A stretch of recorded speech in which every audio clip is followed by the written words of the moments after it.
सचेतन रहिबा सहित अन्य मानकु सचेतन मध्य करिबा। तेणु एही कोरोना परिस्थिति को अनुध्यान करी आमर अति प्रिय शिक्षक सरोज कुमार महालिक सार एक सुंदर कोरोना गीत लिखिछंती, जहा कि मु आपनका निकटरे पहुंचेबाकू चेष्टा करूछि। माउसी को कहिबी कथाटे शुणी बजे मन देई, कथाटी शुणिले कहिब जे तुमे भला कि मंद अटई, कहिबा पूर्वरु करुछि प्रणाम न बजे सबु आदरी, दोष त्रुटि जहा थिब जे मोहर क्षमाटी करि दबई, कोरोना रोग जे भारी भयंकर डरिबानी आमे जमा, निज निज बीते सचेतन हेले कोरोना हेबनी जमा, सचेतन पर मूल मंत्र अटे ए रोगरु बंचिबा पाई, निज निज बीते सचेतन हेले कोरोना जीव दूरेई,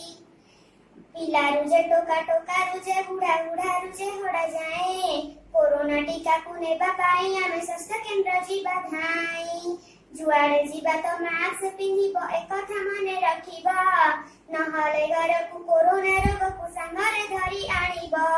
अमानिया हेले मास्क न पिंधिले किछि असुविधा नाही, बाटरे जे तमे फाइनी गणिब बुद्धि दिसिबटी नाही, 10 टंकार जे मास्क न पिंधिब 100 टंका दब फाइन, पुणी थरे जदि भूल कर तुमे 500 टंका दब फाइन, हैंड सैनिटाइजर व्यवहार कले सुस्थ रही पटी जाना, साबुन रे जदि हाथ धोइथि निरगा रही पटी जाना,